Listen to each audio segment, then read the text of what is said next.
5 years and still talking. This is GabNet, the Great American Broadcast Network. Talk like you've never heard it before.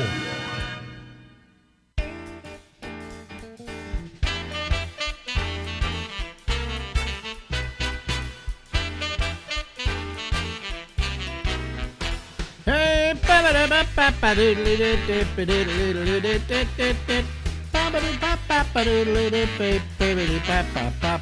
hello, everybody. This is Alex Bennett. This is the Ramble. It goes until midnight tonight on the East Coast of the United States. We're coming to you from Harlem, and I'm Alex Bennett, and I am your humble and obedient host. So nice to have you here, and a part of our little gathering. You know what we're going to do? Tonight, what we're going to do is we're going to run an old interview with our friend Will Durst. We haven't heard from him in a while. As you know, Will is recovering from a stroke that took place several months ago. He is in a rehab facility. And, of course, we more than ever wish him all kinds of well. And we figured we'd play like one of his old interviews we did with him and let you not forget that Will Durst exists. Ladies and gentlemen, that is the wizened face of our once every 3-week guest, Will Durst. Hi, Will. Good morning, Alex Bennett. How are you doing? Yeah, well, the fact is you're a political comedian. And, I am? Yeah, and every 3 weeks things change enough that we have stuff we can talk about. You know, I love something like MSNBC, who day by day tries to find something to gin up. You know, it's always breaking news. They always have that sign, breaking news, up there. News. That graphic, breaking news. It broke. Can't they come up with another saying? One of those networks should say, like, news that just happened or something. I don't know. You know. But they need a new phrase. You're right. You know, it's endemic of our society where we take terms and cheapen them. Like star. We cheapen star. You know. I wonder where the first example of using star to call someone of fame. You know, it probably happened on stage. In my memory, the one that comes out to me was MGM, who used to have as their motto, more stars than there are in heaven. Right. Yeah. But doesn't that, don't we have a tendency to cheapen things by doing that? You know, over and over again. Yeah. Or the one I love, I think is just terrific, is genius. You know, he's such a genius. Well, you know, I think, what would Einstein think about that? You know, I understood what rose to the level. You know, I mean, everybody has I'm sure the architectural trade magazines have their own standard for genius, you know, and you don't really have to be Frank Lloyd Wright, you know. Imagine other people, you know, art world. Has anybody ever referred to me as a genius? I don't think so. No, I don't think I ever got that appellation either. Yeah, but you will probably if you get old enough or dead. Or dead. Oh, that genius comic, Will Durst. Yeah, who was it that said the two things that always accrue in stature are politicians, hookers, and bad architecture? That they always.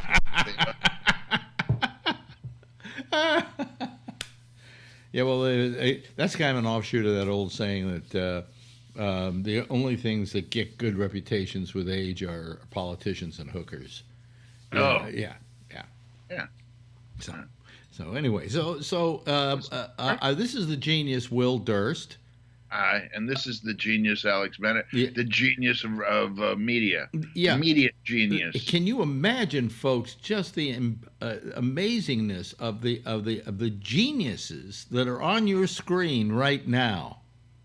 Yes, the intellect here is overwhelming. But anyway, we tend to cheapen terms. tend to not give them the true respect they should have. Well, one is imitation. People hear something, someone described as a genius, and they want to jump on the bandwagon. They want their own genius, or they want to jump on the genius. And two, it's a lack of imagination. And three, it's expedient, because people need to denote something really big, really fast, make sure that they got all their, and the responsibility is on them a lot of times, forgetting this guy. Oh, he's a genius. You're going to love him. Yeah. So anyway, we cheapen terms in our society, and now we've cheapened the term president, so I don't see any reason why. Yeah, I keep looking for that joke that in America anybody can become president, and now we saw how that worked out, or Donald Trump proves it, or there's got to be. I know there's a joke there. There is a joke there. You know why there isn't a joke there? This is really getting tiresome, scary, off the wall. I mean, I just, I've lived a long time. Fortunately, knock on wood. I'm just sitting around here every day wondering what's going to get me. Anyway, and in all those years, I can only say there maybe was one other time that was as bad as this, and that was the McCarthy era. Yeah, when we had all those witch hunts going on and people being held, brought before congressional committees, they'd be asked if they were communists or not, and if they refused to testify, they didn't have a job the next day. That was a pretty terrible time, and that was right after the war. We had that whole Red Scare and all of that. Obviously we don't have a Red Scare anymore. Our president calls one. So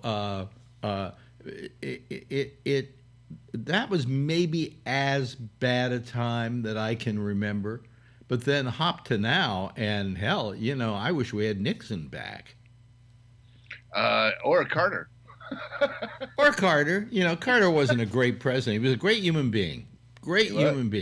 Lousy president. I think James Comey said it best, that Donald Trump eats your soul a bit at a time. That's good. That's very good. Yeah. I mean, this is amazing. It is just amazing. And it is amazing how he has so dominated the dialogue. It's not like the dialogue is, with Obama, maybe you heard about Obama every couple of days, maybe. He just went and he did his work, and if the work was good, somebody reported, and the president today, blah, blah, blah. But Trump dominates it every single day.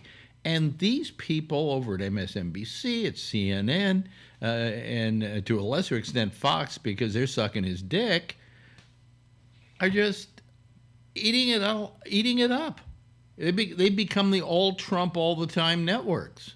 Yeah, they have become state-sponsored television, Fox News. Yeah. And slowly, but the pace has accelerated in the last 2.5 years. I wonder if he can keep this up. I wonder if there's a saturation point. I'm exhausted. Yeah, fatigue. Yeah, I'm exhausted.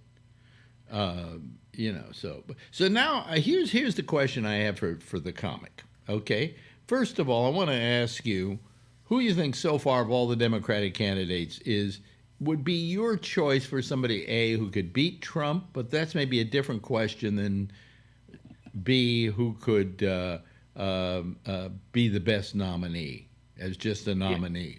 Yeah, those are two different people. Yeah.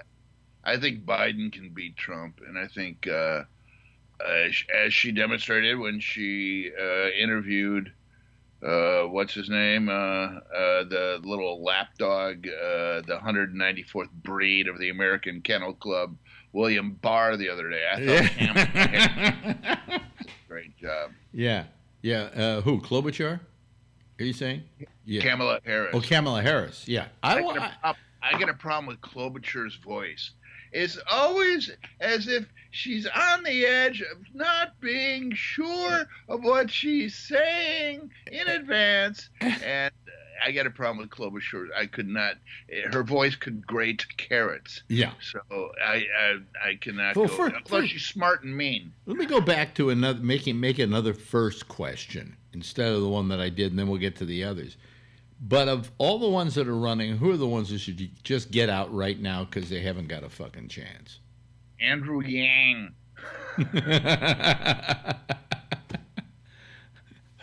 Only because I remember his name. Yeah, I don't think Hickenlooper has a chance. I don't think Michael Bennett has a chance. Two guys running from Colorado. Maybe we should put them in a Thunderdome and say you only get one guy from Colorado. I don't think Eric Swalwell has a chance. These are names I haven't even heard. Yeah. You know? Yeah. So, yeah. I mean, why? Marianne Williamson, I don't think she has a chance. Why are they in it then? Is the question. I don't know. I was thinking that earlier. I mean, I may as well put my hat in the ring. I mean, you know, it in fact, if you invited over all the candidates to my apartment, it would fill it up for a party. You know, I wouldn't invite that many people for a party. Okay. I think it's 21 right now. Is it up to 21? Yeah. But I mean, I keep thinking, Elizabeth Warren. Yeah. Get out. Oh, really? Yeah. I mean, I don't think she's going to get the nomination. I don't think there's a chance in hell she's going to get the nomination. 20 out of 21 of those are not going to get the nomination. Yeah.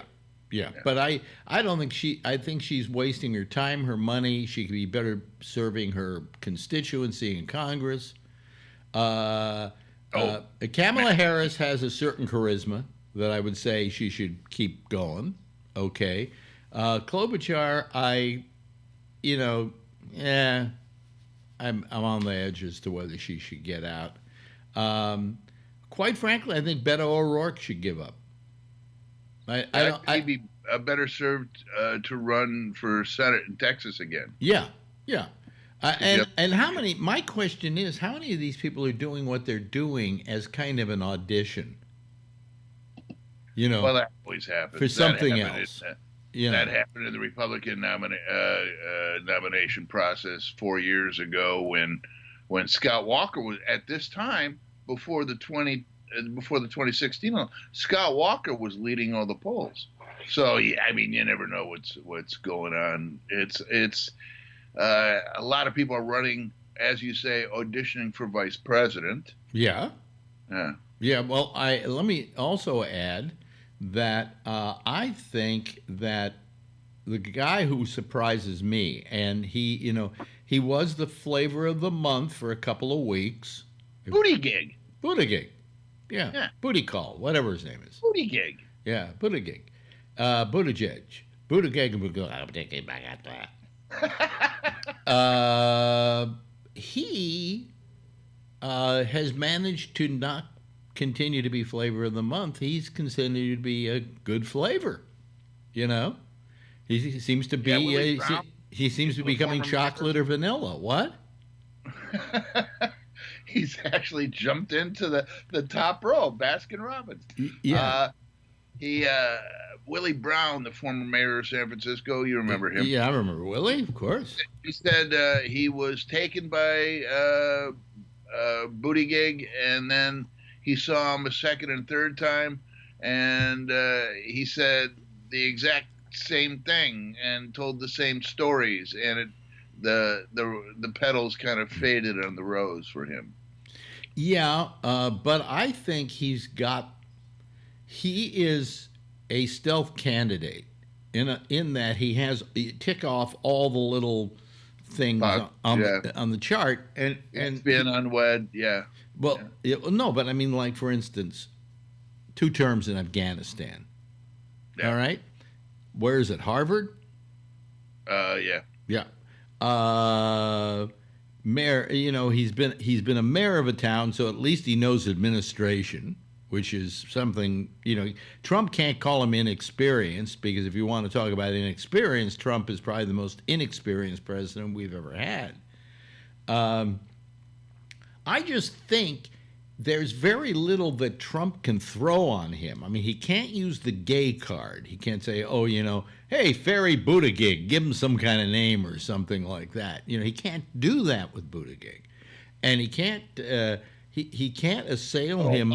Loafers, if you know what I mean. I mean, well, what can he assail him on? Buttigieg today came out with a statement that America was never as great as advertised, which I kind of like. Wow. Because I think it's true. I think we're very egotistical about America is great. Have you ever been anywhere else? France is kind of nice, Yeah. Yeah. England, they have some good medical care there. Then go up to Norway and Sweden. Those are perfectly idyllic countries. So to say that we're the best, America's the best is... I think he's right. I think it's not as good as it was advertised. We had slavery, we had the Red Scare. We could go through, tick off a whole bunch of things that show that it wasn't as great as we advertised it. We had Nixon. Yeah. So that's the one thing I guess that Trump would go after. Yeah. But he couldn't go after his gayness. That would be unseemly. Well, we're talking about Trump. I think he'll do a dog whistle. There'll be some sort of offhand remark where he's nudge nudge wink wink to all of his base and cores. Yeah.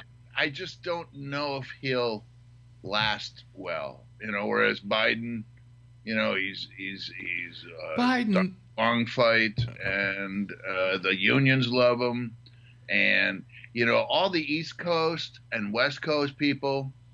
All the elites, it's different that because in the Republican Revolution, it was the base that rebelled against the business guys and the religious guys. It was the base that said, no, we want change. And here it's the elites. For the Democrats, it's the elites. It's all the blue, the heavy blues, the New Yorks and the Californias, and they're the ones who want. Oh, we don't want the status quo. We want. Whereas the Midwestern core of Democrats, the blue collar guys, Democrats, they want Biden because they trust him, and they've seen that he's always worked with labor, and that they think that maybe he can work with the other side. They don't want the revolution. It's the elites who want the revolution, the AOCs, who demand change right now, and let's ban cars, and everybody gets a pony, and it's the middle class that kind of just tamp all that down. Well, so I think it's going to be an interesting fight, the exact opposite of the Republicans. Yeah, well, yeah, but I think in terms of, yes, I think he could give Trump a good fight. Okay. Beto. Beto. No. Or Biden. Biden, Beto, Bernie, or Buttigieg. Buttigieg. Biden, Beto, Buttigieg. Bernie, or Buttigieg. Yeah. I think probably part of the problem, you see this perception here. And I argued this with my ex-wife, Ronnie, a couple of weeks ago, that I don't think when we talk about electability, we have to talk about ability, history, whatever. Trump threw that out the window. There's an electability factor that has to do with charisma, okay? And that has to do with perception.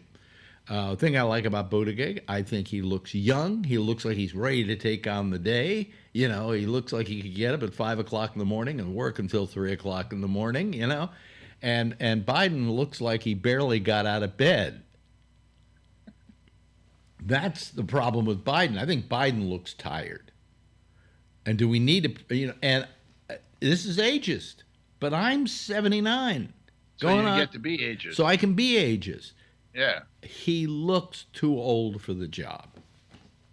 Well, he's what, 74? No, I think he's going to be, if he were elected president, he'll be something like 78 maybe? Am I wrong? And Bernie is 77. Bernie is like, he's in the dinosaur wing of the Natural Museum. Good news from his paleontologist, though. What we have all these people, and what we come down to are the two old farts. And haven't we had enough old farts in politics for years? I think the perfect nexus of age and whatever was Obama. He was at the right age. That's the right age. He had the energy. He could, it's a rough, demanding job, and I think he did pretty well. He was the second youngest president. Yeah, and I think that was for this century. Okay, that's the perfect age. Maybe in centuries past, you could have a big fat president like Taft, or Coolidge, or whoever, who looked like he had one foot in the grave. But that was then, and this is now. This is the day of television and social media and all those things. And what face do you want there? And I think any face other than Trump's. Of course. I'll tell you, any face other than I'll vote for a child's beach pail full of sand if it's got a chance against Trump. Well, anything. But the question is, are these people? I mean, like I like Bernie because he's a socialist, and so am I. Okay. I wish you were a Democrat. I like Biden because he's got a history, of he's got a bad history too. He's got that whole, what do you call it, hearings for,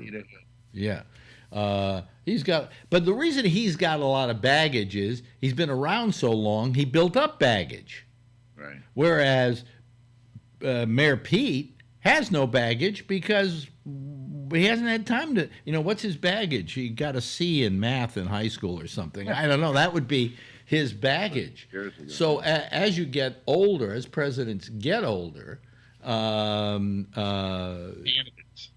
candidates get older, they have more baggage. They get more baggage. Yeah. Biden's got more baggage than the first United flight out of O'Hare after a freak spring blizzard. Yeah. A lot of baggage. What's his name? Trump didn't have a lot of baggage because we didn't know a lot about him. His businesses dealings were secretive, all of that. So it wasn't like he had a record of voting for this and then voting for that. I think he was for the war before he was against it. Yeah, and I think his bad time was taking out a full-page ad against the Central Park 7 or whatever that was. Yeah. I mean, there were things there, but it's not like a politician who goes in every day and votes on stuff. Right. So you can nail him down on positions. So he has, a paper trail, as it were. Now it comes the big question, because you're this is your business. Which of all the Democratic candidates would be the best for comedy? Democrats are so boring for comedy because, everything is shaded and, there's gradations. You know who said that before you? Mort Saul years ago. Oh, really? When Kennedy got elected, he said, "My career is over." When he was making fun of the Republicans, they're easy to make fun of. Yeah. Democrats are a lot harder to make fun of. I had that problem with during Obama. Really? It was hard to turn the Titanic, Yeah. I had 8 years of Bush and Cheney. Yeah. And that was wonderful. Okay, so which of these guys is the best for comedy? I don't know. I mean, you got 21 to pick from. I know. Well, it's not going to be Marianne Williamson. I don't know who would possibly. Comics, we get to know so much about these people, not just through the candidacy, but when they become president, they're omnipresent. They're everywhere, and you get to. I mean, after Nixon, everybody in America could do a Nixon impression. Oh, well, I am not a crook. Everybody in America heard that voice. Same with Reagan. Yeah. Reagan, people could do. Anybody on the street could do and I see people doing Trump now, much better Trump than I can do. you know, and that was George W. Bush. He did. So we get to know so much about these people. Well, here's the thing, and Everybody's remarkable. I asked Harry Shearer this about doing impressions once, and oh no, not Harry Shearer, the guy who did Ren and Stimpy, Billy West. I asked Billy West about this because he was doing one of the Three Stooges as a young man, and then he was doing him as an old man. He says the harder impression to do is him as a young man. When you get to be an old man, you start getting you become a caricature. Your voice starts becoming a caricature, and you can do an older so and so, but it's harder to do a younger so and so. Yeah. And in fact, the guy on Second City, Dave Thomas, used to do Bob Hope, and he had an old Bob Hope and he had a young Bob Hope, and he could do both of them. Okay, but the easiest one to do, according to Billy West, was the older version of anybody. So I imagine Biden would be easier to do an impression of, although I don't know how I would do it at this point. You could better do an impression of him today than you could do of Biden when he was younger. And so Buttigieg, they can't even do an impression of. Do an impression of Buttigieg. Hi, I'm Pete Buttigieg. You know? Here's my husband. Yeah, yeah. Yeah, Hillary was tough. You could never get, at least I could never get her voice, you know? Yeah, yeah. Well, you're not a female. But I never heard a woman actually do her very well, although there was a woman on Saturday Night Live who did an essence. McKinnon did her. She did the essence. She didn't really do the voice, you know. Why they're called impressions. Yeah, that's what they're called, impressions. But anyway, so I mean, it really is. So there's nobody right now you would say that stands out as being really good for comedy. Not yet. No, we haven't the first debate is in June, or debates, because they're going to need 2 nights. I think they're going to go for 2 nights. Yeah. Have 10 on one night and 11 on the other night. Isn't it getting to be old though? I mean, that we're doing this so early. You know, it shouldn't start till January. You know. It's on about the same path as the Republicans had in 2016. You know, a couple of debates and then the pace quickens. Well, it's just that all the news outfits feel that it gives them news. So they push this thing earlier than it should be. I mean, and then we got to go, I guess, because we're running over our normal allotted time. There's no allotted time. This is the internet.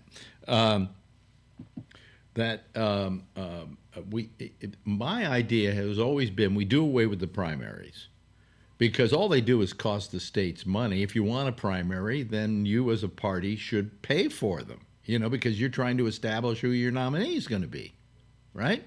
Instead, everybody should say, I'm going to run for president. And they all go to the convention and they play games at the convention, and somebody comes out the winner. Now here's our standard bearer. They're going to run. You could do that when the conventions happen. So you don't need all the primaries. All right? Save a lot of money.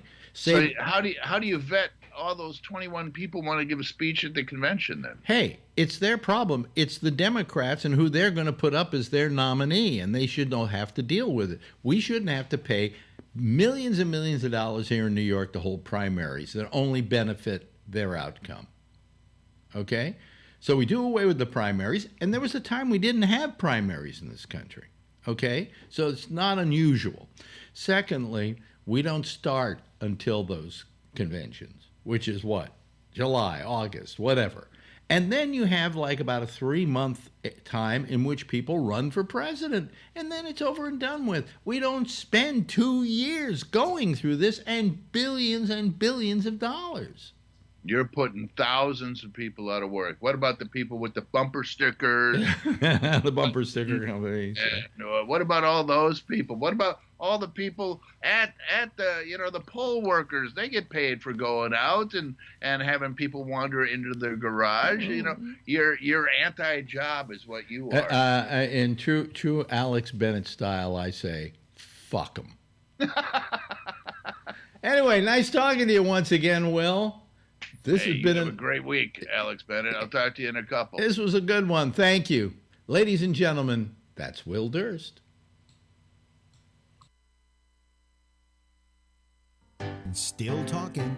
This is GabNet, the Great American Broadcast Network. Talk like you've never heard it before. Yeah, and that was so nice to see Will. We hope Will gets better. Talking about stuff, I didn't even pronounce Buttigieg right at that time. That's how far back that was. But that's how we felt about things back then. Let me show you something quickly. I got to show you something, okay? You get a kick out of this. Let me see here. Let me see if I can do this for you, okay? Here we go. That's a letter I get from YouTube, right?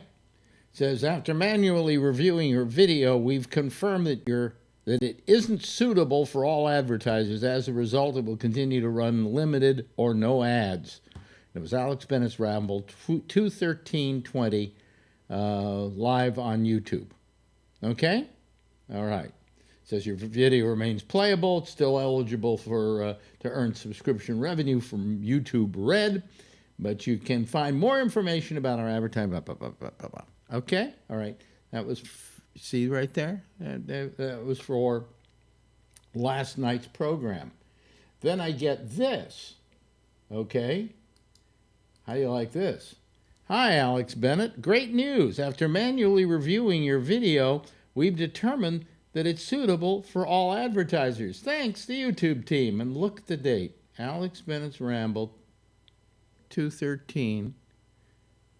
The only difference is it's the from YouTube version. It's because I run, that's not what I want to have up here. Wait a minute, hold on a second, because that's the screen that I'm currently running. I wanted to show you the screen here, but I guess we can't do that, can we? No, we don't have that. Oh, here we go. Here we go. See, these are the two things here. This is last night's. This is the recorded one, the one that I'm recording like right now. Okay, and this is the one that they record at YouTube and then put up. It didn't pass. See that gold little thing there? Limited, no ads or no ads. Look at this. Monetized. These are the same exact show, and I don't know if you can see it closely, but they're all approximately 2-second differences. These are the exact same shows, and that's what happened to me last night. That's why I hate YouTube, right? You know, I don't mind this stuff. You know, I don't mind them worrying that certain shows aren't going to be suitable for advertisers. But last night's show was what I call vanilla. I mean, it was clean, clean, clean. I think maybe we had 1 or 2 4-letter words in the show, and that was about it. But if that was the thing that caused it, why did it cause it on one but not the other? And then both, I asked for a review, which means they have a person physically go in and review it. And they went in, physically reviewed it, and 2 of them came out with different answers for the same exact video. Okay? Now, I'm not saying any 4-letter words right now. Not going to do that. Not going to do that for a while. But I just thought I would mention that. It was so vanilla last night. If you listen to the show last night, it was maybe one of the just most non-controversial shows we have done. There was no politics involved. There was no swearing involved. I mean, it was clean, clean, clean, clean, clean. But what I don't get is that there are 2 versions of exactly the same thing, only both of them are different recordings of it, okay? One is recorded on my machine, the other is recorded on their system. Both wound up because I then send my video up there as well, and my video went through just fine, and theirs didn't. Go figure that one out, okay? Well, it's Valentine's Day today, and I don't know if anybody's going to call, to be honest with you. I know that Phil isn't going to call because he's out having dinner, because he finally found a place to have dinner and it was a place called Delancey Street, which is supposed to be a pretty good restaurant run by ex-cons. Yeah. So it's a great project in San Francisco, so I'm glad he's doing that for dinner. But that means he probably won't be part of the program tonight. But we want you to be part of the program, and we're just waiting for people to start calling. And so far, they're not. Okay? So I had a very nice night tonight. We had a big dinner party at our house tonight, at our apartment tonight. We had my business manager and sometimes manager, Gary Haber, said, listen, we'd like to come over to your place and we'd like to cook food for you, cook a meal for you, and invite people over to have dinner, and we'll cook the meal. So they did this last year, so we said, okay, let's do it again this year. And sure enough, we did it, and it came out nice enough. Let me see here. Here comes Bree. Wait a minute. I just put up. Oh, hold on a second. I'm trying to get Josh Wheeler on here. I thought I put Josh Wheeler up. There we go. There's Josh. And let's see here. Bree is calling, so we'll put Bree in this spot. Okay, there we go. There's Bree. He's not in Dubai. He's in Kuala Lumpur, and But anyway, let me finish about our dinner here. Yes. So my business manager comes here, and he invites. He says, "I'll make dinner. We'll cook the dinner." And then we'll have all these people over to have dinner at your place. And so we had 9 people here tonight having dinner, and it was a very nice night for all. And I saw an old friend I hadn't seen for years. We just lost Bree's picture.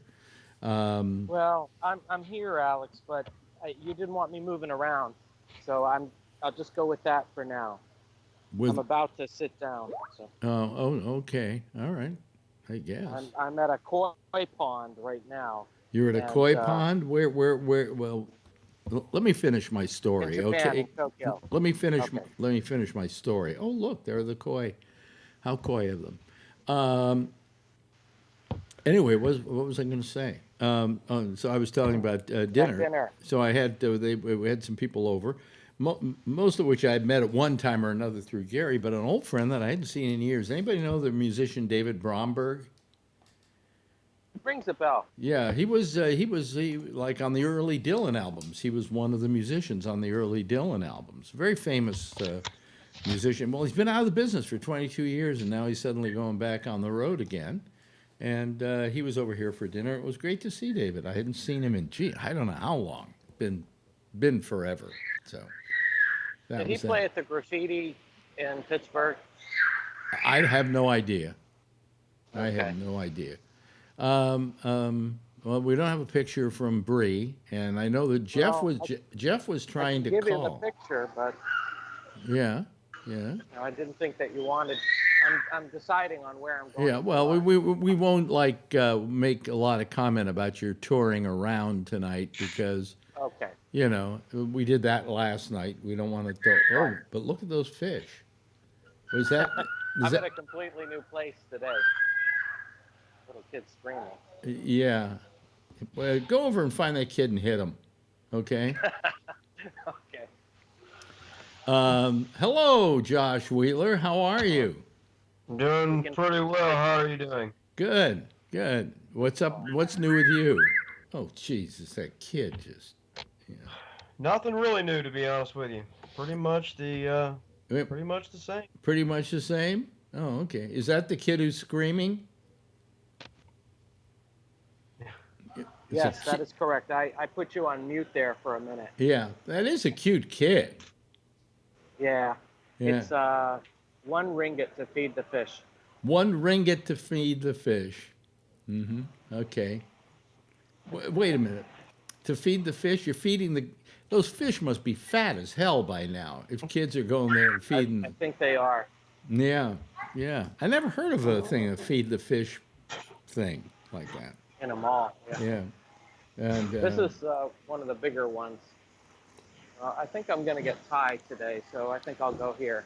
Okay. I can sit down. Okay, so it's a new show we have here on Gabnet called Lunch with Bree. We would have it on every day whenever he goes out to lunch, except it's the same time we're doing our show, so he'd actually have to go on opposite me. Maybe we could do that one day. I'll run you on one channel, I'll run me on another channel or something, like that. Anyway, we're not going to hear from Phil tonight, so it's a Phil-free night because he's taking his lovely lady out to eat. And they had a 7 o'clock dinner, which started about the time this show started. So, hey. I don't think they're going to know I'm here because I'm in a far part of the restaurant. Yeah. That's away from the mall, but we'll see. This is a Thai restaurant. I was going to get Egyptian. There's a Mexican-Turkish place, too, but... A Mexican-Turkish place? Yeah, it's pretty good.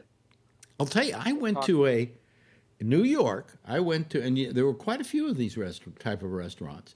Have you ever heard of Chinese Spanish cuisine? I don't know if you have. But anyway, so people start calling. Let's not, let me not sit here and beg, okay? So there's Bree having food to eat. You been paying any attention to the news, Josh? Yeah, sure. I always do. Yeah. I mean, I've cut back a little less. I've been coming home in the evenings and watching a little more traditional television shows and stuff, and a little bit less news because I was getting a little worn out with it for a while. But I'm keeping up though. I've gotten completely burnt out. I've gotten completely burnt out on it. Well, you know. I mean, enough is enough already. These people like MSNBC don't realize they're actually losing audience over this because they've just so overplayed it.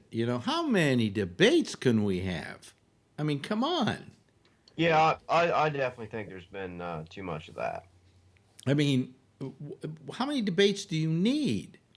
Yeah, I mean, especially for an inter-party deal where I'm not saying that everyone agrees, but I mean, it's not like you have opposite viewpoints you're trying to hear. I mean, they're all members of the same party, and they all, sort of believe in and support the same general platform, right? I mean, basically what they're arguing over is details. It's not as if it's the general election where, you're down to 2 or 3 people, whatever it might be, and differing viewpoints and stuff. It's definitely too many debates inside the party. I mean, the Republicans, they did the same thing last time, so I mean, they all do it, but it's still too much. Yeah. Too many people, too many debates. Well, I mean, what happens is that we have. When was the first person who said that they were going to run? When did they announce? It was Elizabeth. It was Elizabeth Warren, and it was December of 2018. Okay, so we're talking about, by the time this is over, a 2-year cycle. Yeah, that's about what it for is nowadays. This election. I mean, come on, let's leave us alone and call us back in a year. Yeah.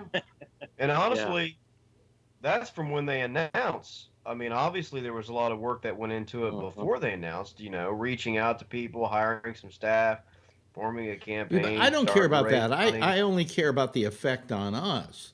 And I'm just thinking that I mean, this is getting absurd. And I said something to Will. It's something I've said over and over again. And everybody looks at me like I'm an idiot for saying it, but we've got to do away with the primary system.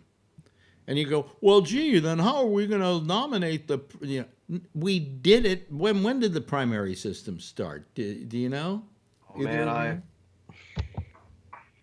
you've got. I really don't know the answer, honestly. I mean, it's sort of in the modern era. I mean, well, not sort of. I mean, it's in the modern era. I mean, there really weren't primaries and. Well, let's see here. I had to write a report about this. Yeah. When I was in undergrad. And the one thing I remember was something about it used to be the party elite that would choose, and then eventually the rank and file were given a say, and there's always been a discussion, debate between that, whether the elites or the rank and file. But if you think about it, what's funny is the whole system is really messed up. We have a former Democrat who became a Republican who is our president. And on the Democrat side, we've got an independent running as a Democrat. We've also got a Democrat in Bloomberg who used to be a Republican. So I mean, it's really crazy to try to keep track of it all.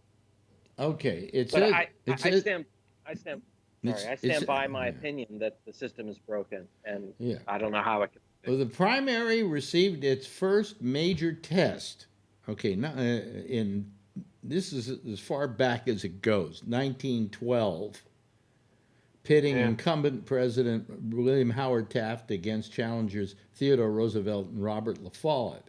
Roosevelt proved to be the most popular candidate, but most primaries were non-binding preference shows and held only a 14th of the then, it held in 14 of only the 40 states, the 48 states. Yeah, I think it took a couple more cycles until almost the 1930s, 1940s before the primary system, as we kind of consider it, really became, the deciding factor. Yeah.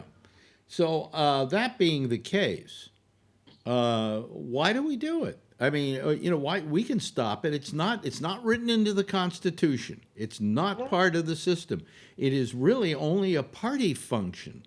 Right. I mean, does the Green Party hold a primary?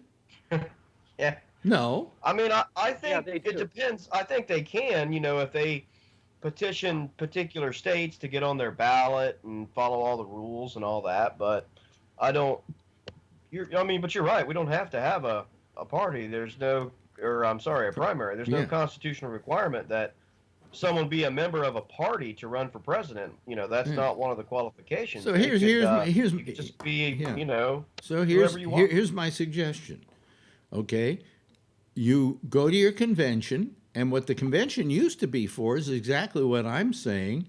They used to go and in smoky back rooms fight it out and duke it out and take maybe 10, 15 different ballots before they came up with a winner.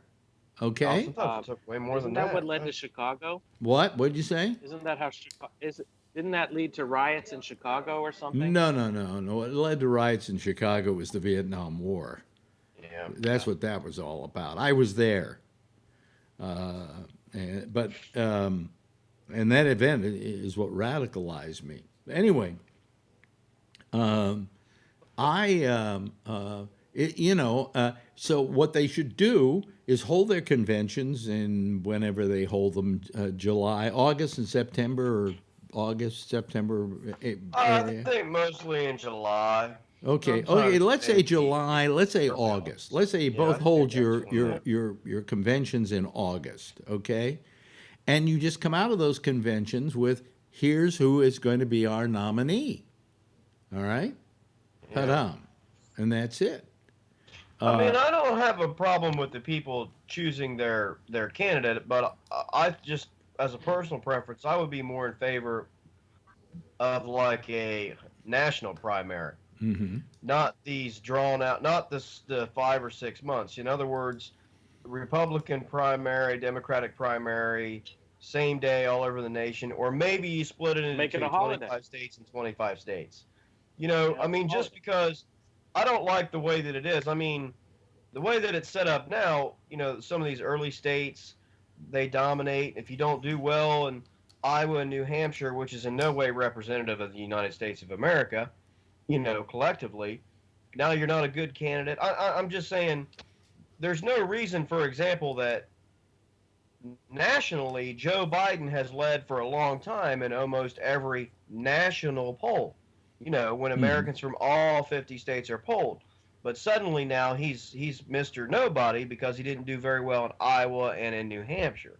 I mean, that's not really that's not really a decent look at where we're Well, at, well, though, I mean, right? but I mean, yeah, but Right. here's the narrative's changed falsely. yeah, Bree. What? It's like a second pitch of a baseball game, or the second play from the line of scrimmage during a football game. We're barely into the game and people are calling everything. It's Right. ridiculous. Yeah. I mean, a national primary, in my opinion, would be better, or perhaps split it into two so that, if you didn't do well on the first day, 25 states have voted, half the people have spoken, then maybe the field gets cut down or something. I mean, there's a million Yeah, ways. but you the could problem I play have, it. the problem I have with it, with the primaries to begin with, is for a state to hold primaries does cost a lot of money. Yeah. Okay. And Well, and right, and which and is, I shouldn't think that that's why they're so spread out. well, shouldn't that cost be borne by the parties? Because the only people Well, I that are wouldn't have a problem with benefiting from the primaries are the Yeah. parties as a part of the function of them nominating their standard bearer. Yeah, because they are expensive, and I think that's why they're so spread out. Is because a lot of states over the years in the past have tried to combine those with other natural election times that they would have Mm-hmm. during that period. Like in the state of Ohio, there's always local elections around May, and the presidential primary used to be in May to Mm-hmm. combine with that particular other voting day. But that was so close to the convention, and for many, many years, decades, and it is still the case. Ohio is always one of the most important states in a presidential election. At times, it has been the most important, the swing state. Mm-hmm. I don't believe a president has been elected the president of the United States without winning Ohio in something like over 50 years. So they said our primary is not reflective of that because we hold it in May. So we're going to have to change some things around here. And now they hold it in March, just after, not too long after Super Tuesday. Mm-hmm. So that's why I think many of them are so spread out, is because states have tried to combine them with other, recurring local elections.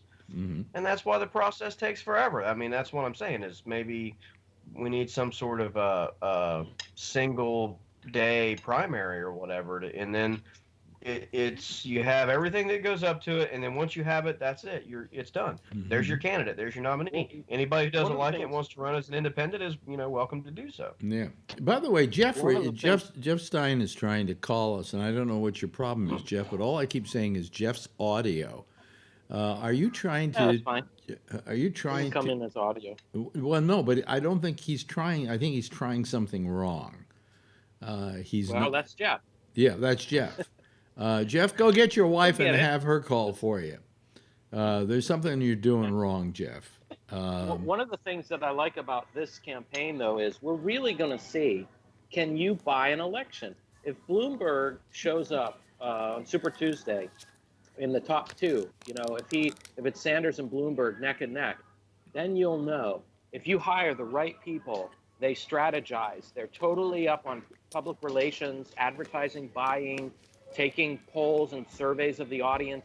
If you can govern by, money and surveys, we will know it soon, because that's what Bloomberg. Well, but hasn't money always been a factor? Hasn't money in recent years with the Sure. primaries and so on always been a factor in elections? But we never had a control group, in a way. Bloomberg's a control because he's not participated at all in any debate.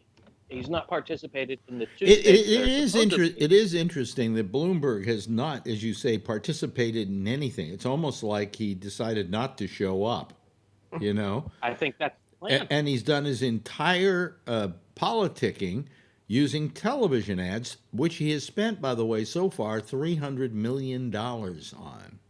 Yeah. Which, by the On way, television. is pocket lint for Bloomberg. Okay. Mm-hmm. It's also a waste of money. It's a waste of money, of course. I mean, I got a text from that fucking asshole's campaign today, and I'm like, I don't even know how they got my number, wanting to know if I would, pitch in and support him or whatever. So here you go, Michael Bloomberg. Here's my fucking Mountain Dew. There goes your monetization. Anyway, Well, He how? probably has Yeah, a problem with me drinking that. You know, my question is, how is Bloomberg any worse than a lot of these other people? You know? Well, I mean, I think, yeah, he doesn't want to get in the fray. He wants to stay above the fray, Mm-hmm. and then he buys his way in. We'll see if we can. Well, I mean, I mean, Maybe.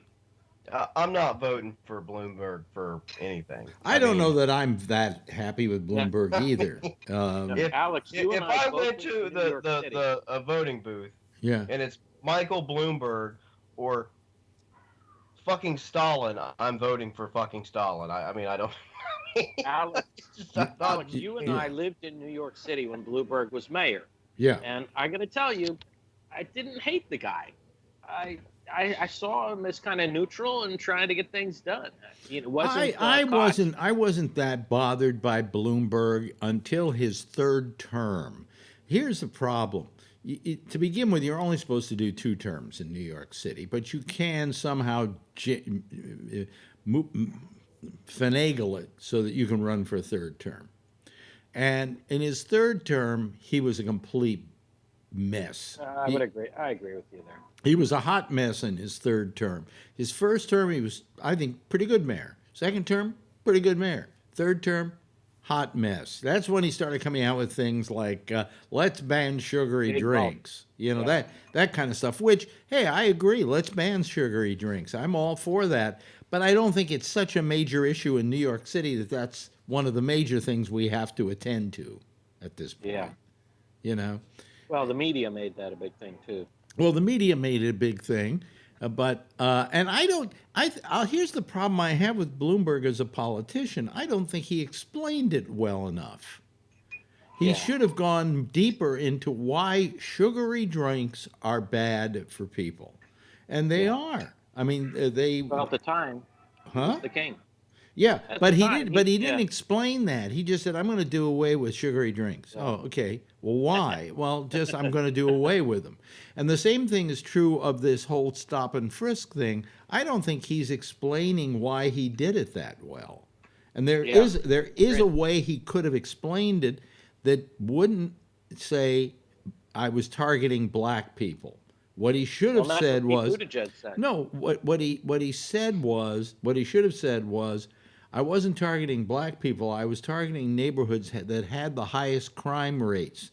Usually, the neighborhoods that have the highest crime rates are neighborhoods not where they're necessarily black people or Hispanics, but people who have a low income, poverty areas have the highest crime rates.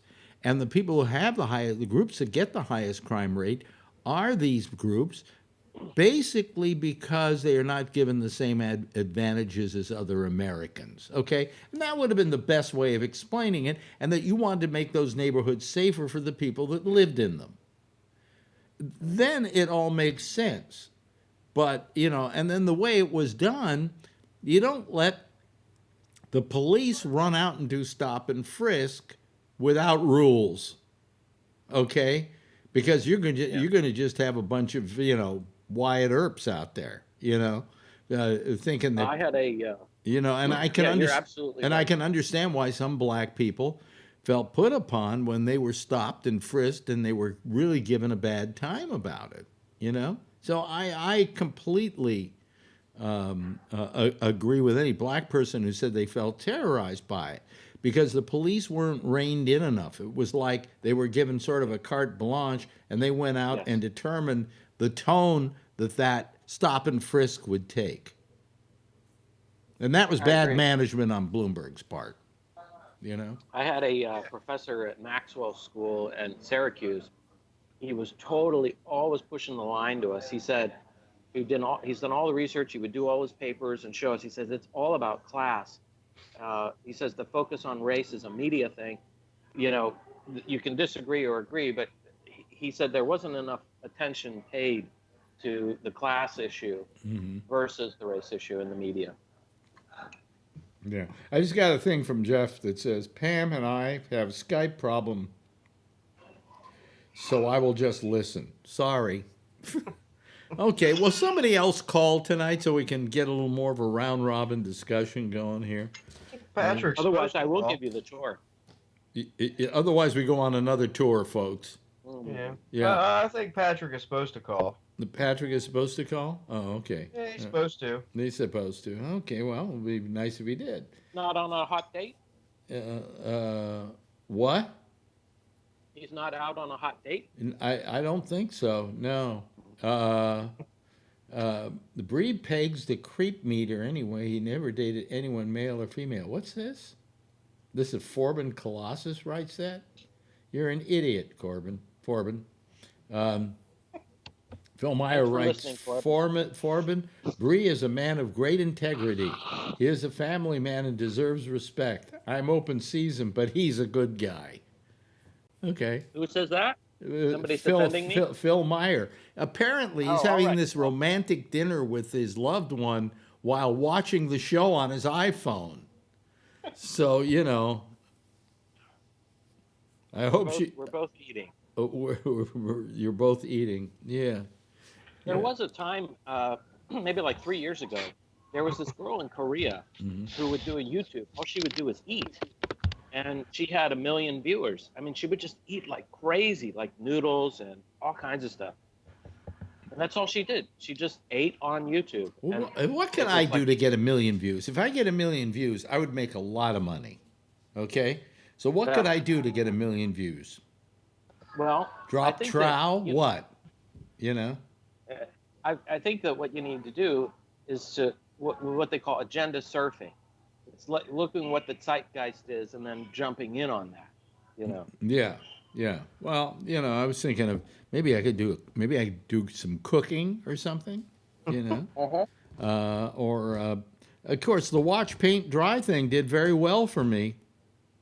You see? You know. And how do we get people to call tonight? Boy, this is the slowest it's ever been, I think. You know, and not that you guys aren't terrific to talk to, but we're going to have to go on the tour, I guess. But anyway, we have, you know, I mean, very beautiful. We have to rethink this whole system. Listen, but what can we do? I don't have to what can we really do? I don't have to rethink it. I'll probably only make it through another another cycle before I drop dead. You know, Trump is going to win. You're going to outlast Trump. I believe me. If he wins, I have a reason to go on living, or to kill, or to kill myself. One or the other. It's actually yin and yang. You know. He may be crowned king by that time. You never know. Somebody was saying, I was reading that. I was seeing that today. Somebody was saying that on MSNBC that this guy really is the closest thing we have to a king. Well, you know. Here's my question, and Josh, maybe you could answer this. During Franklin Delano Roosevelt's term, he tried to pack the court, and that had something to do with bringing the term limits. Or was he trying to get out of term limits, or did that enforce the term limits? And since Trump, he tried to pack the court in order to protect his legislative agenda and victories. I mean, I think they were pretty worried about protecting, you know, basically all the New Deal programs and a lot of the economic programs that he put in place, which were pretty radical at the time, especially in comparison to everything that had preceded it in American history. And, you know, I mean, people could read the court then just like they read the court now, and it was going to be shaky whether or not a lot of it survived. And you can't get rid of those people unless they decide to quit or, you know, they retire or die. So your only option was to try to scheme it through to basically just add more. I mean, the court doesn't have to be 9 justices. It can be as many as Congress says. They set the amount, and then he makes the appointment. So he basically tried to push through with the cooperation of Congress to add more judges, and so when did then he would get to pick them a lot. When did the term limits come in? Because FDR was not on the term limits. After FDR had passed away. I see. Yeah. And who passed it? Well, I think Truman signed it. So the next president signed it. I mean, right after Roosevelt died, I mean, there were some people that didn't think he should have, served as many terms as he did. I mean, not just his opposition, some people in his own party. Well, in all So, in all deference, it takes a lot to get an amendment in all passed. deference You to know what I'm that, getting Josh. to. Wait a minute. In all deference to that, Josh, he was president at the time of a war, and a lot of times people Yeah, don't want yeah. to change presidents in midstream during a war, and I think that's why he actually ran for and why he got his fourth term. Yeah, I mean, no doubt. Yeah. I mean, prior to that, the two-term tradition was just that. It was just a tradition. I mean, Washington started it, and everyone just kept to it. Right.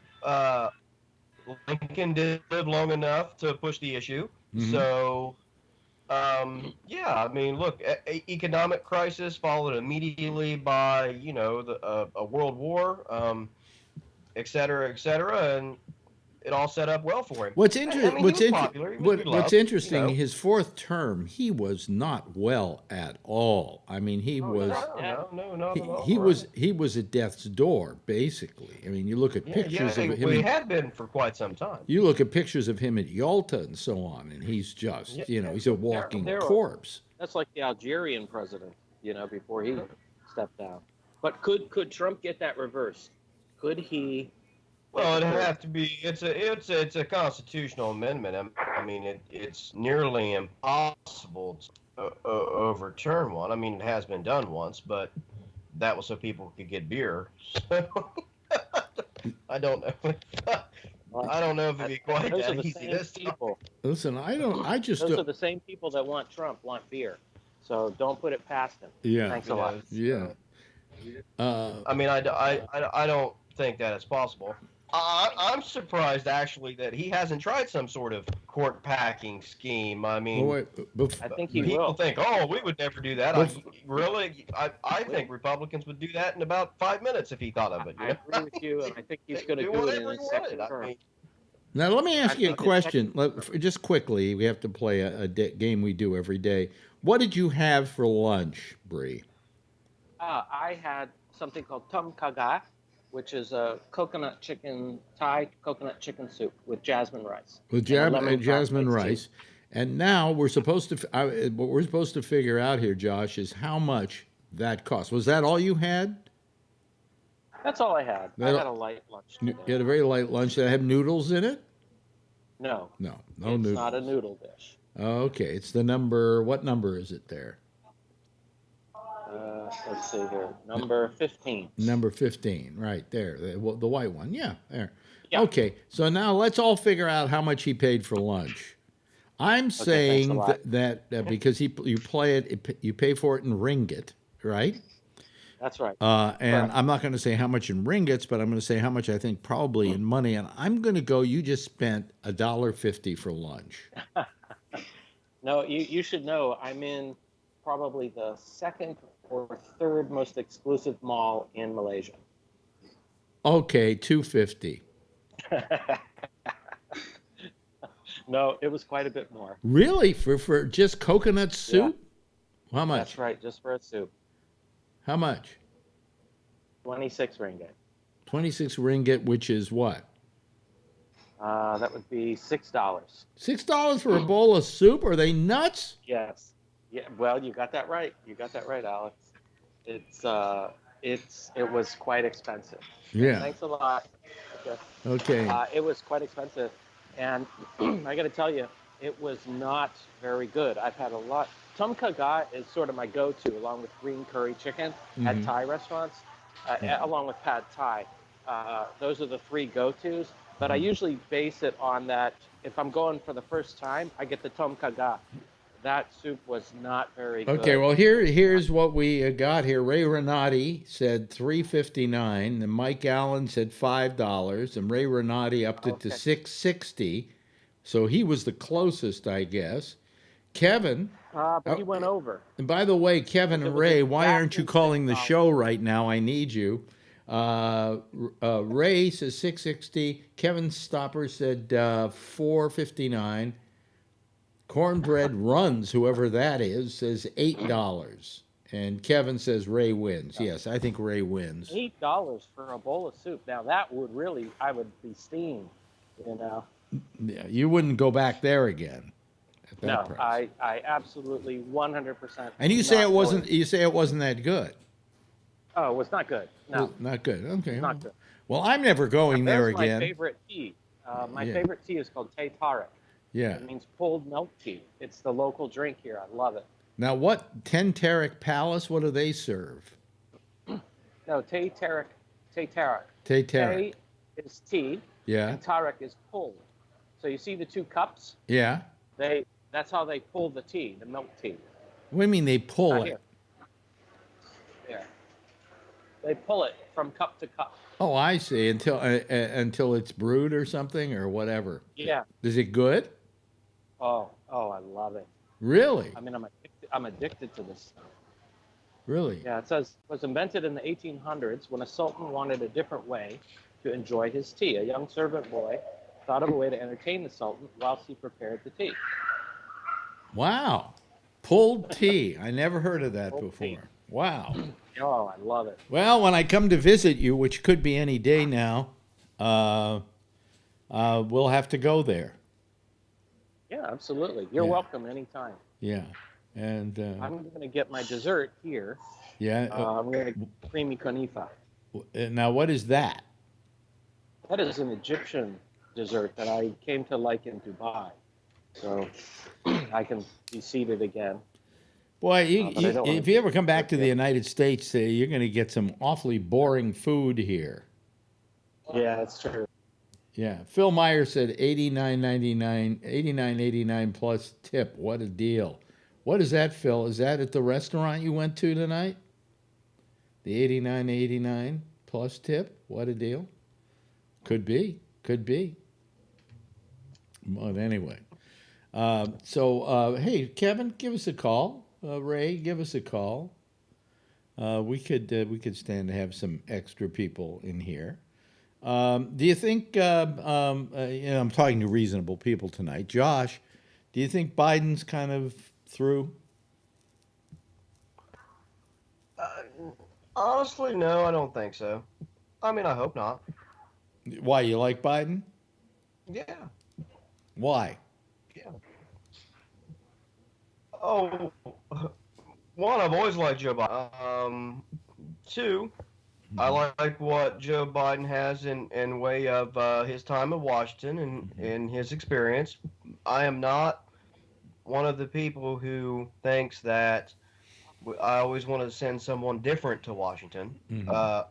I think throughout history, some of the most effective people that have ever served there were the people that knew how, because they had been there for a long time, and they knew how to work within the system that we have, whether you like it or not. Yeah. And I think that's important. I think people who want to be president who haven't spent any time in Washington, I think that's foolish. I think they will act as an amateur acts. I think we're witnessing it right now. I think we'll witness it again with someone like Buttigieg or someone like that. I think it will be another amateur hour.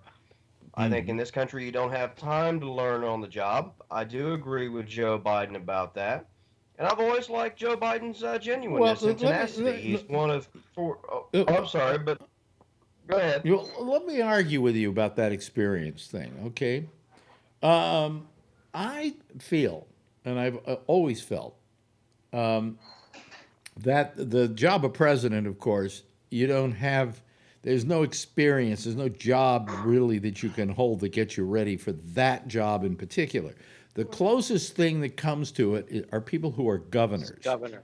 Who make better presidents simply because they've had to do the same thing, except kind of a micro version of the same thing. You know, balance the budget, take care of the military, which in their case usually is the National Guard or the Highway Patrol and people like that. You know, Right. Yeah.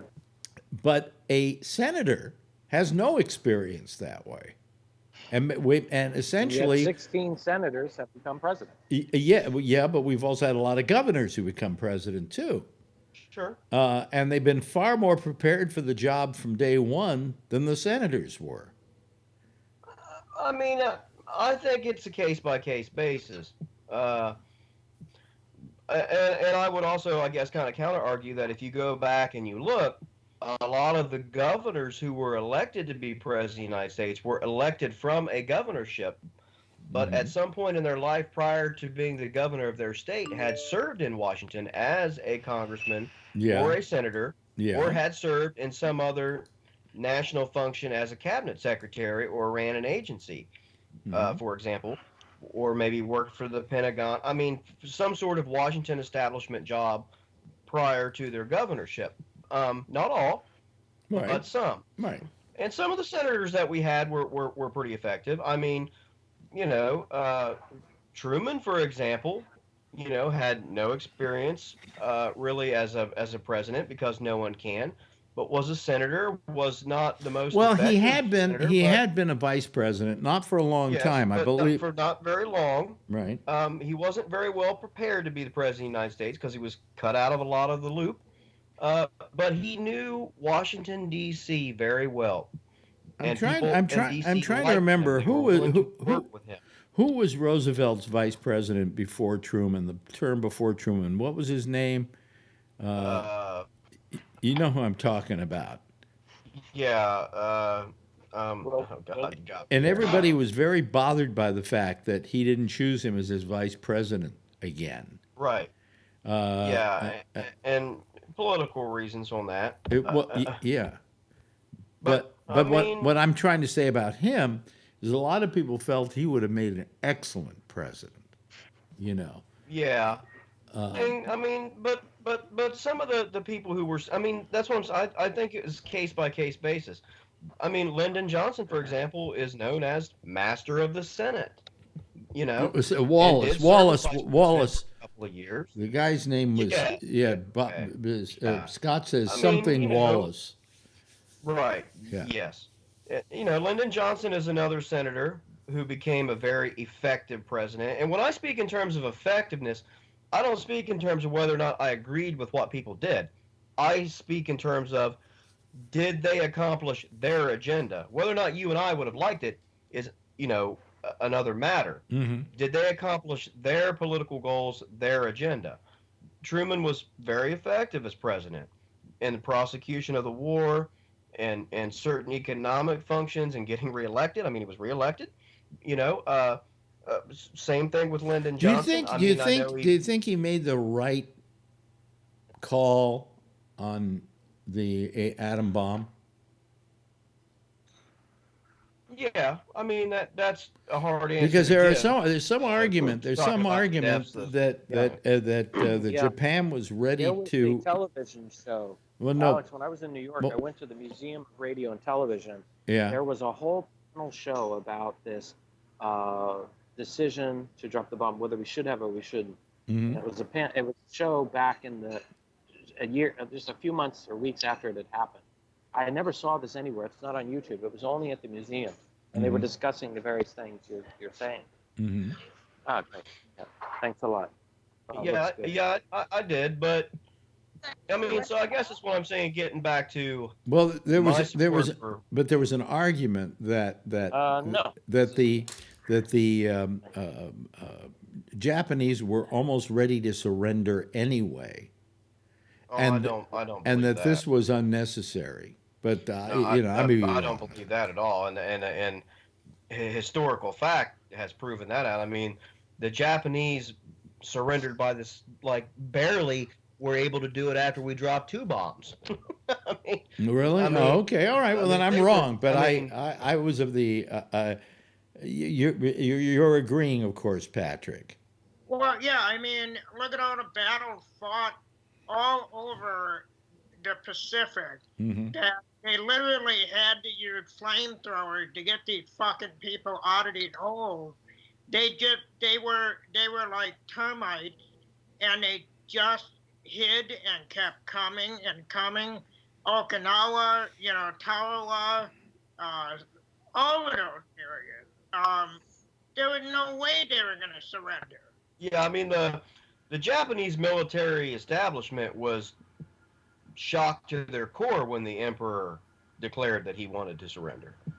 Mhm. I mean, it was touch and go for a little while. I mean, there were some people who talked about a military coup in Japan over overthrow the emperor rather than surrender. I mean, it didn't go too far, but just the idea in Japan of just talking about overthrowing the emperor that's an incredible matter. I mean, in Japanese culture. I mean, so yeah, I mean, there were two choices: drop the bomb and end the war, or continue the same, you know, grudge match that had been going on for, years. Yeah. I mean, it probably would have lasted a couple of more years. I mean, European forces would have been redeployed to Japan, and that meat grinder would have just kept turning out people. I mean, it was that was really all he was faced with.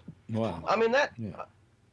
I guess to the original question is, like my support for Biden is, like I said, I support established Washington people most of the time. I'm just not one of those Americans that thinks we need to change everything and just get all these new people. I agree with you to this extent that if you want somebody to fix your pipes, you go hire a professional plumber. You don't get your friend from down the street or some kid who says, I've got a wrench. You want to, how do you feel about this, Patrick? I mean, what we're talking about is the professional versus the amateur. And some people like to have an amateur in office. They say, well, it's going to break the mold of what's going on in Washington. That's what Trump won on. Right. I don't think that that's a bad idea. I mean, I don't think you need experience. I think you get the person.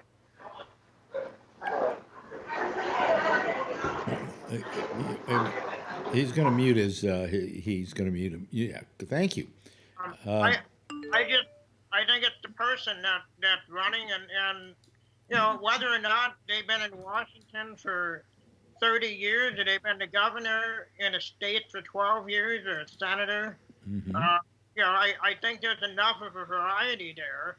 And quite frankly, when you go back to the beginning of our country, what the fuck were the people that were the first Congress people and president there? I mean, let's be honest. What they were doing at that point is they were all ad-libbing because they were creating a country and they were going through whatever it took to make a country work. I think a lot of their plans changed as they evolved. What?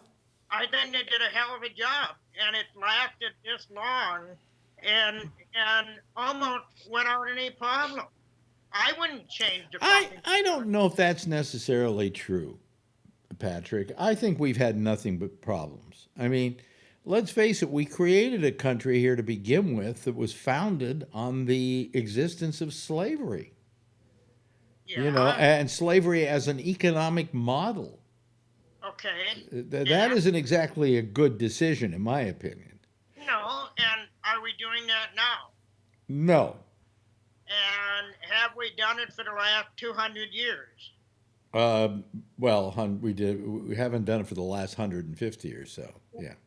My point is, we've changed that, and the people, and I'm not going to throw you in there, but I hear all of these fucking apologists that keep talking about, like you said, well, this country was founded on, and that makes it a terrible country. Well, you know what? This is the country you live in. It was founded on something that perhaps was not what we would look at today as ideal, but that was the economic system back then. Africans were selling Africans. White people were buying. Let me ask Josh something, because I'm sorry to interrupt you, but Josh, when was slavery ended? What year did it end? In the United States? Yeah. I mean, in 1863 with the Emancipation Proclamation. Okay. Technically, Okay. And then later in 1865 with your slavery amendments. Right. But let's say 1863. So we're talking what, about 160 years ago? More than that? Yeah. Yeah. Right. 160 years. Let me ask you this. There's a lot of talk still to this day about reparations. Hello, Kevin. Kevin's joined us. To all of you, is it a little late for people to want reparations? Yes. I mean, when you Yeah, think about it, that's another thing. My issue with the Democratic Party. I mean, if you're a nominee, or I'm sorry, a candidate in the Democratic Party, and you want to talk this horse shit next, uh, I mean, really?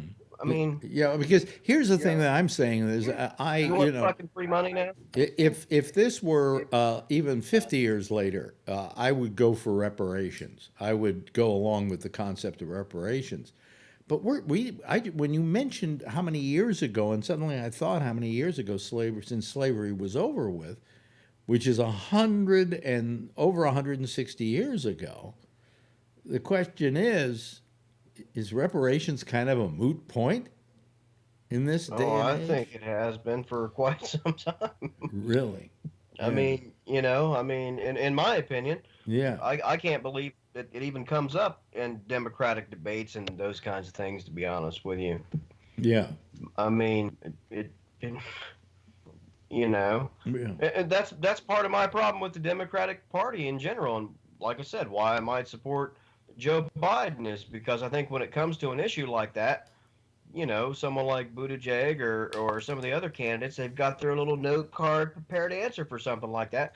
And Biden has always struck me as I've said this before, he always strikes me as one of the people who even though you don't like the way he sounded in a debate, that's because he didn't sound like he was pre-programmed, like he didn't memorize a bunch of stuff right before he walked on the stage. Like he might have actually just told you what came into his mind, or maybe he just told you what he actually thinks, not what someone told him you wanted to hear. I mean, that's my problem with most of the Democratic Party. Now, the Republican Party's got that same problem, but I'm not a member of that fucking party, and I don't support it, so not my business, but that's my point.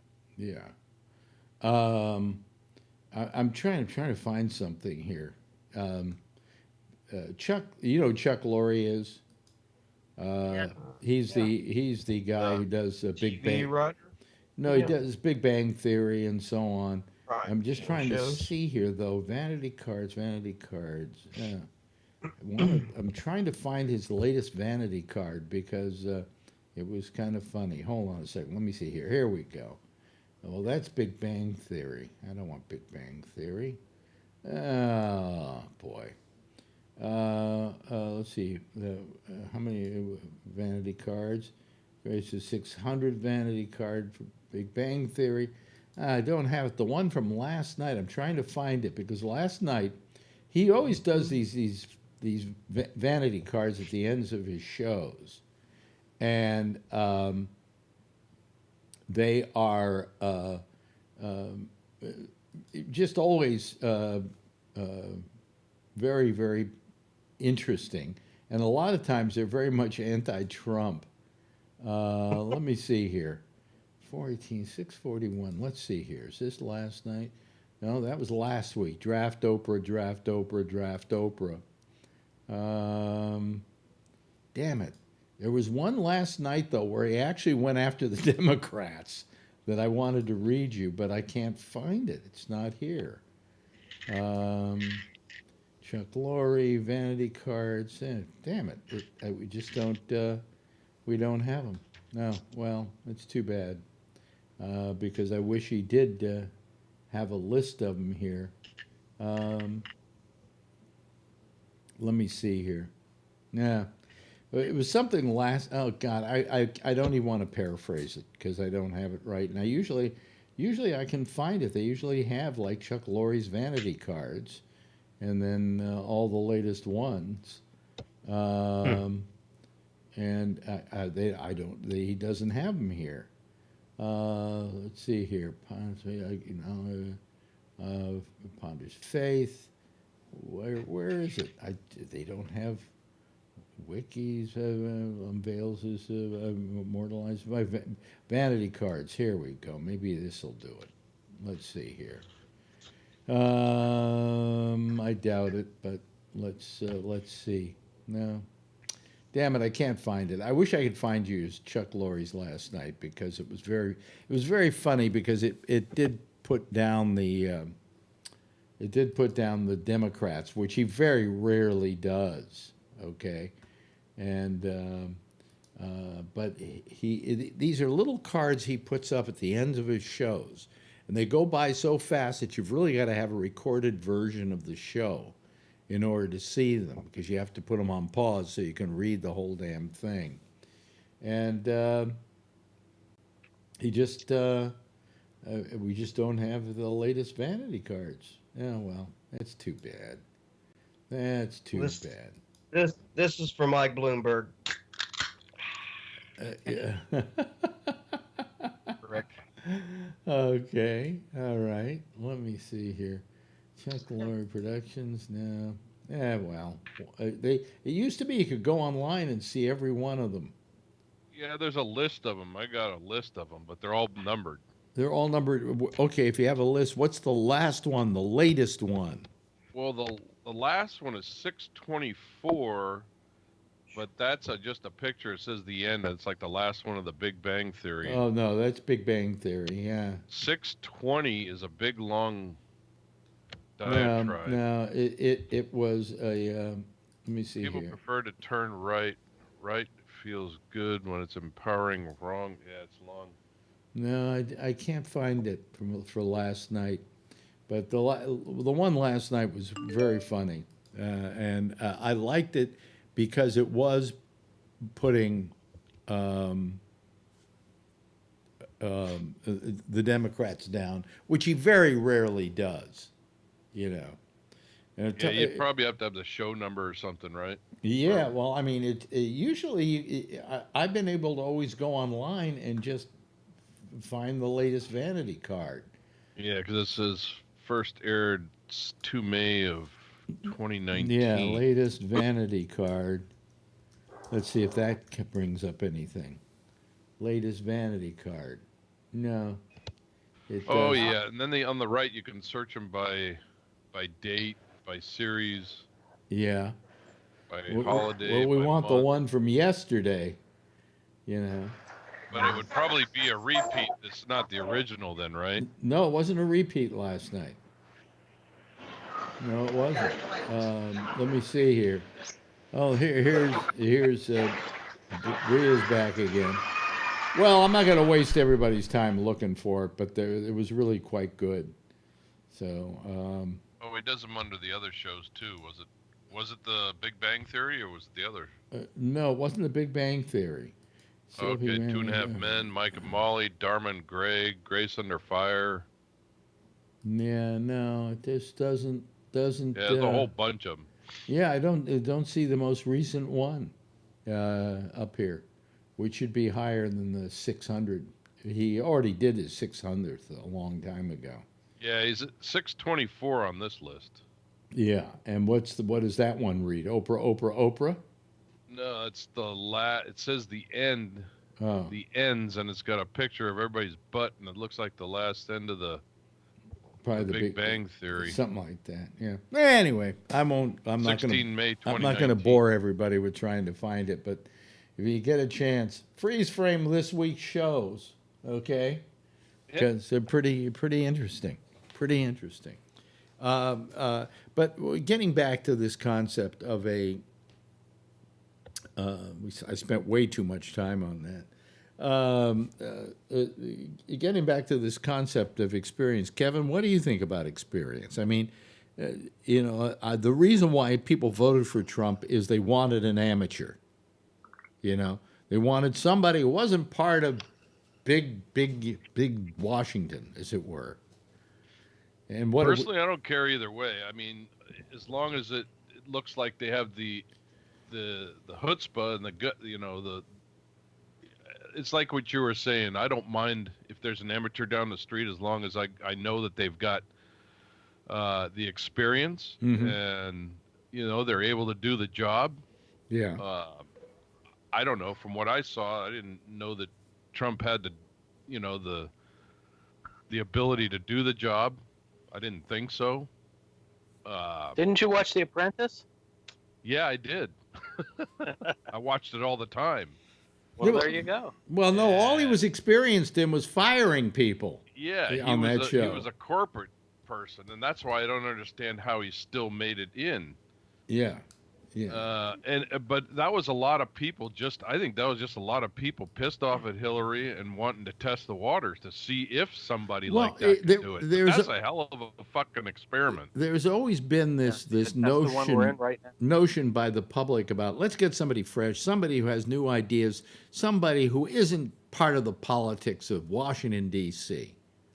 Well, and to be honest with you, I was one of those people that wanted something like that. Well, then I was your typical truck driver that was complaining about every other thing in the world. You want that? I'd walk into You a want warehouse that? and listen to that shit, and Yeah. and constantly complain about it. But you didn't expect someone like Trump to go in there and be that, and then literally do what he's doing today. You know, he's walking the line, stepping over it every fucking day. Yeah. Well, here's the thing, though. Here, Obama was an amateur, if you think about it. Obama only had two years as a senator before he even ran for president. And that's because of Jerry Ryan's 7 of 9 on Star Trek Voyager. What? Obama became president because 7 of 9 joined the Star Trek Voyager cast. I don't get what is that a joke or is that? No, it's exactly what happened. Jerry Ryan was married to the senator in Chicago. And when she moved to LA to take that job, the stories that came out once she was there, they went through a divorce, and that's why he had to resign. Obama took that position. Right. Therefore, 7 of 9 on Star Trek Voyager was responsible for Barack Obama.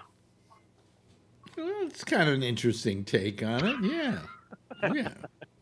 You see, Star Trek is so important. But the fact is that Obama didn't have that much experience, and I think his first term he was so. Second term he got to be a pretty good president because he would learn the job. He learned while he was on the job. It was OJT, on the job training. And he did all right. I know there are Republicans who go, oh no, he was terrible. He's the worst president ever. But he wasn't terrible. Did you think, Patrick, even though I'm sure you weren't a big Obama fan or you didn't vote for him, don't you think he did okay? Yeah, the country's still here. Just like the country will be here after Trump.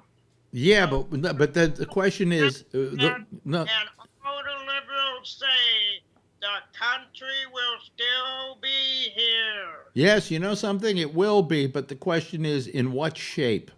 Now you sound like the Republicans after Obama. No, but in what shape is this country going to be in? And where is our mental mindset going to be? That's also a question. You know what? Alex, I lived through Obama, and I'm living through Trump. Yeah. They're pretty much equal as far as my... Yeah. Let me ask Bree. Bree, turn off your speaker. Because when he talks, when Patrick talks, he still gets muted down for some reason, and I don't understand why. But go ahead. Anyways, you were saying, Patrick. I mean, the country's going to be fine. The mind's going to be fine. I mean, I think we've learned that taking a television personality would not be the best way to elect a president. It may not be the worst. I mean, I don't know that we've seen the worst. But I think it was a good experiment. I think it was a good experience. It's kind of like dating somebody that's really, really bad. You learn from it. So the next person, after, let's assume that Trump gets elected. Yeah. I think there's going to be a lot more scrutiny as to what the country's going to do, because I think the Democrats are learning that right now with all 32 people they have running, and he seems excited about any one of them. Yeah. I mean, seriously, I hear people, some of them like Buttigieg, some of them like this one, some of them like that, and then you're looking at what happened in New Hampshire, where Bernie is, I think he won or came in second, and what's going to happen next week in Carolina next week? No, Nevada is the next one. South Carolina, I think so. Is South Carolina next? And Nevada. And Nevada the same day? Yeah. I mean, I think so. Yeah. I mean, the Republicans, and I was Ted Cruz or Rubio, and I ended up with Trump, and I didn't vote for Trump. That was me. But I was at least excited over two candidates. I didn't really hear any of that shit on the Democrat side. And I think that's the problem. I think that's going to spell the end, and it's going to be a re-election for Trump because the Democrats can't seem to get their shit together. When we were talking about this a year ago, and there were the 22 candidates, that was one. But we're closer now to the election than I think anybody really thinks. And there's still too many people out there, and nobody likes any of them. Let me put it this way. More Trump. Yeah, let me ask the group here. Hello, Ray. How are you? Hello. Good. I'm doing good. How are you? Glad you Happy joined Valentine's us. Day. Is there anybody of the pack now on the Democratic side, and of course we can't include Patrick in this answer because Patrick is a Republican, but there's anybody on the Democratic side that you feel enthusiastic about? I'm talking about you want to get out there and start pounding the pavement for that person. Not like Obama. Well, not like Obama, but I mean, are any of these candidates, they come into that category? I certainly support Joe Biden. I've supported him for a long time. That would be I'm really not going to vote for anybody out of the current group unless he's the nominee. If he's not, I won't vote for either party. Now, I'm not going to pound the pavement for anybody because I'm not into that shit. But I mean, as far as that goes, yeah. I mean, look, I would be perfectly fine. I would be more than happy with Biden as president, especially compared to any other people that I see running. Right. Okay. But I'm saying, are you enthusiastic about that choice? I would say yes. As enthusiastic as a Trump voter is to vote for Trump? Yeah, well, enthusiastic. In other words, a person you go, I like them. I really hope they're going to win. That's what I would say. I mean, so if that's what you want to consider enthusiasm, then I would say yes. Well, I mean, listen, we've known you long. We've known you long enough, Josh, to know that your enthusiasm is a mild uptick. Right. Because you're very measured. It's not a sports game. I mean, we're not going to win the fucking Super Bowl or anything. You know what I mean? So, but yeah, you had to bring that up, didn't you? Oh, sorry. Arr. How about you, Ray? Anybody you're enthusiastic about? I'm enthusiastic about Bernie. The only problem I have is his age. I mean, I think as far as the progressives go, he's the real deal. I mean, he's the one. He's been that way since the 70s. Can he win though? That's the point. You think so? Have you heard of this? Okay, but let's say he can win, but can he govern? Wait a second. Can he get anything passed? Good question. I mean, that's not. I think that's a good question. I think he can. there is this professor. His name is Alan Lichtman. Are you familiar with him? No. Mm-mm. Okay, so he's predicted every presidential winner accurately since Reagan when he first started, and he uses a formula of 13 points. And the person's personality and charisma is only one out of the 13 things, and they're so his theory, it doesn't really matter who runs against Trump. It just matters what's going on in the world and how things are going for the administration. It's really interesting. You should take a look at it. But has he come up with a prediction? No, not yet. Not yet. Not yet. But he's close. But I just heard an interview the other day. Did he predict Trump? Not. Yes, he did. He did. He's the only person who he predicted Trump pretty early too. He figured out the electoral college thing. It's extremely interesting. The guy spends all his time on this. His name is Alan but Lichtman. all he has to do is be wrong once, and that could be the next time.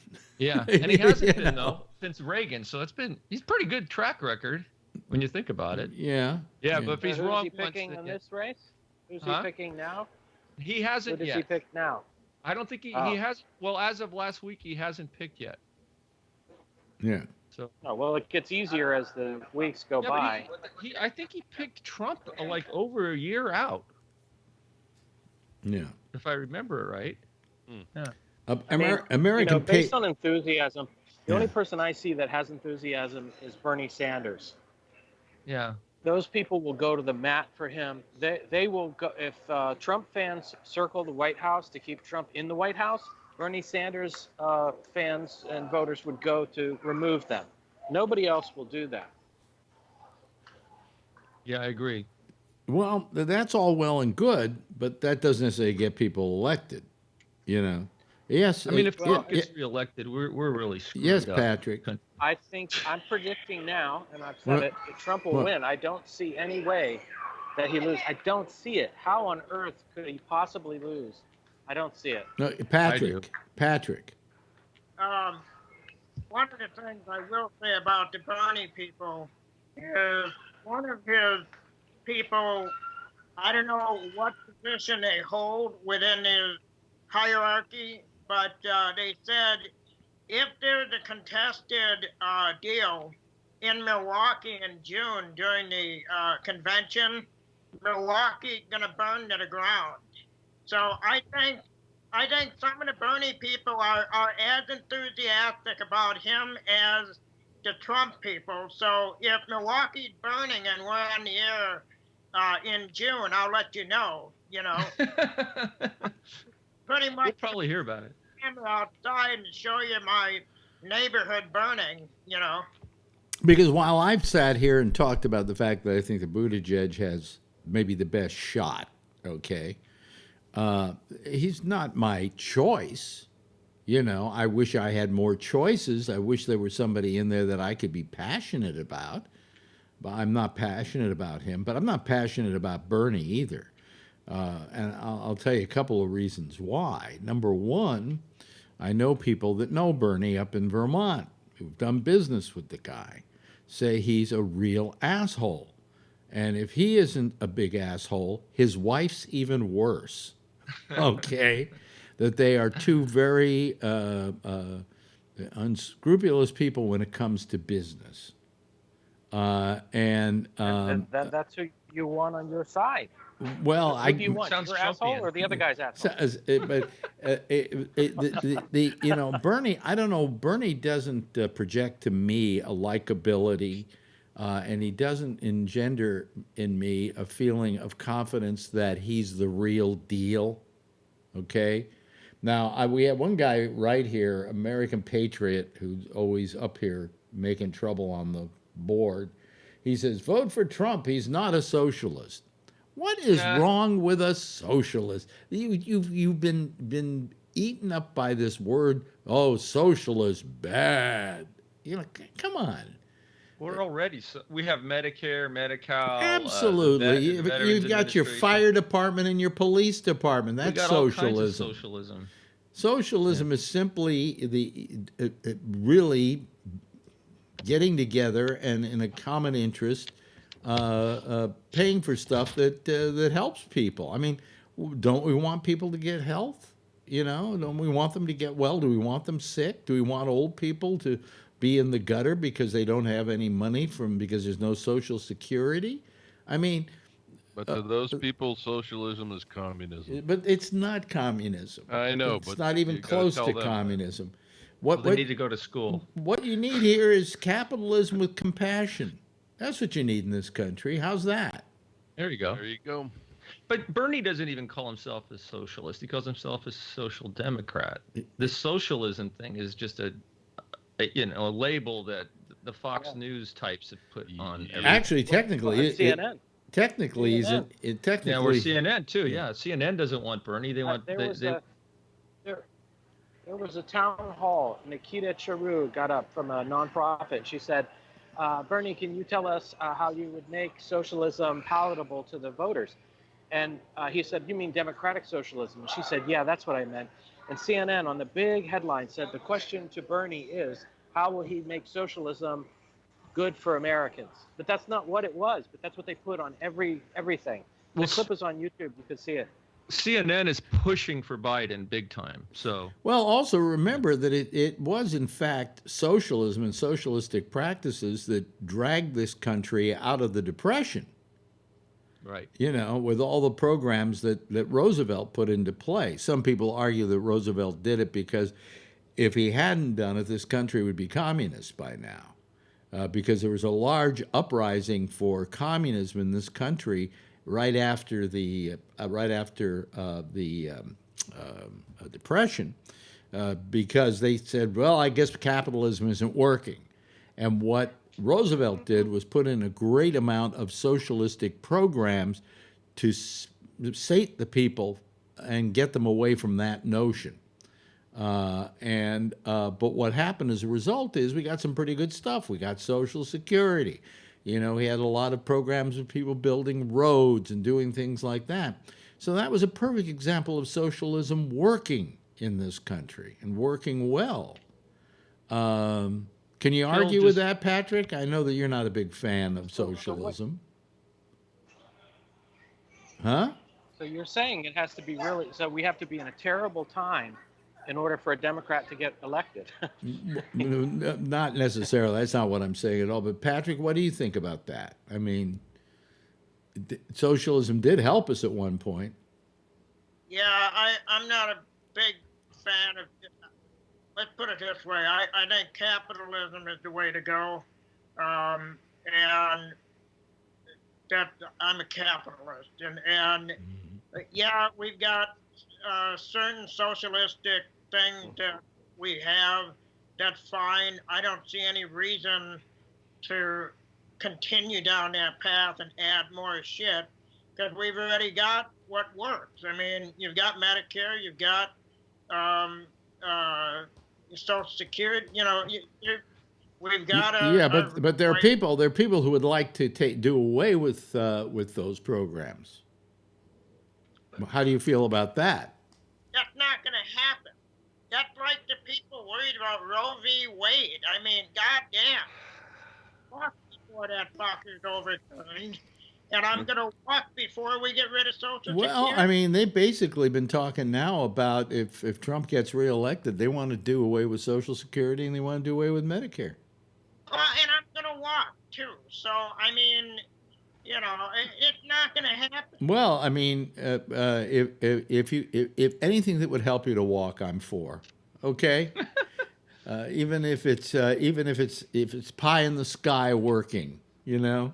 Anyway, hey, listen, we made it through another one, and it's great to have you all on board.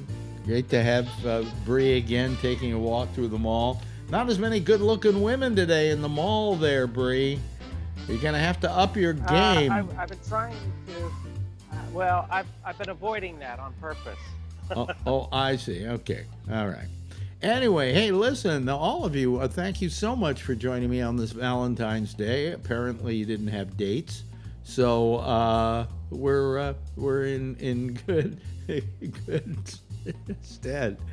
Anyway, why don't you guys give a big wave goodbye, and I'll give a big wave goodbye to you. Okay, there they go, ladies and gentlemen. That's our citizen panel for tonight.